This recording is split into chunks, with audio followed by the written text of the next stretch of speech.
பிள்ளைமாரா இருக்காங்க. அந்த பிள்ளைக்கு பார்த்தீங்கன்னா அந்த பையனுக்கு வந்து ரொம்ப அதிகமான கோபம் வரும்.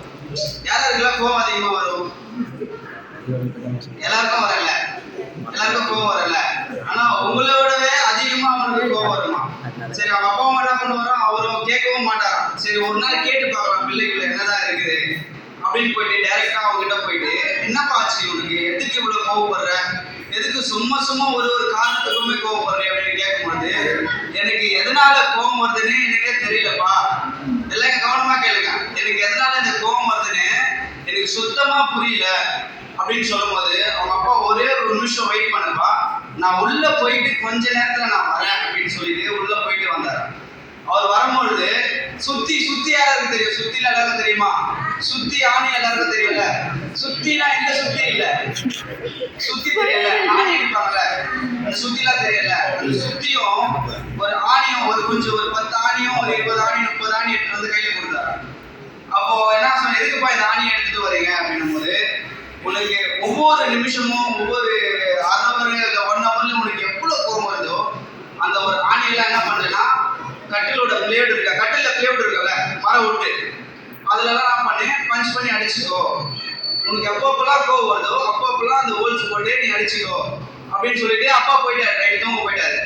பையனும் மறுநாள் காலையில எழுந்து, நல்லா கவனிக்கிறீங்க, பையனும் மறுநாள் காலையில எழுந்துட்டான்.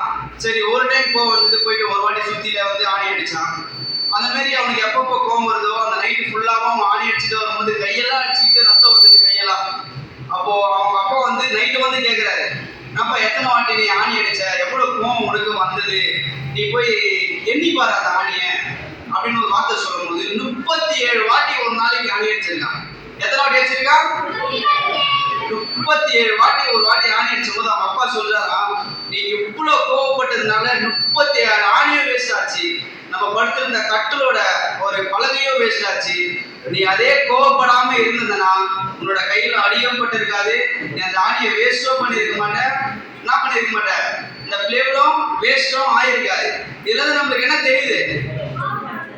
கோவம் வந்து நம்ம அதிகமா படக்கூடாது. அதே மாதிரி நம்ம ஸ்கூல் டைம்ல ஸ்கூல் பசங்க கூட விளையாடும் போது சின்ன சின்ன காரியத்துக்குலாம் நம்ம ஃப்ரெண்ட்ஸ் மேல கோவப்படுவோம், சின்ன சின்ன விஷயத்துக்குலாம் நம்ம ஃப்ரெண்ட்ஸ் மேல கோவப்படுவோம். அதே மாதிரி நம்ம சாப்பாடு கட்டிட்டு போறோம்னா சில பேர் வந்து சாப்பிடாதவங்க நிறைய பேர் இருப்பாங்க, சாப்பாடு கொண்டு வராதவங்க நிறைய பேர் இருப்பாங்க, சத்துணவு சாப்பிட்றவங்க நிறைய இருப்பாங்க.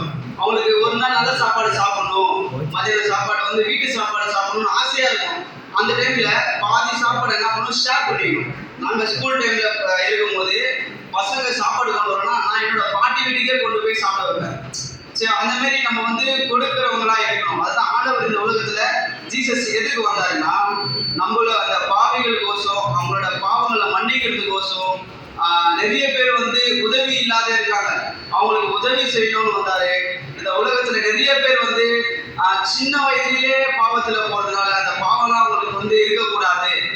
என்ன பண்ணாரு, தன்னையே நமக்காக நமக்காக தன்னையே என்ன பண்ணாரு, அர்ப்பணிச்சாரு. அர்ப்பணிச்சாரு, கொடுத்தாரு.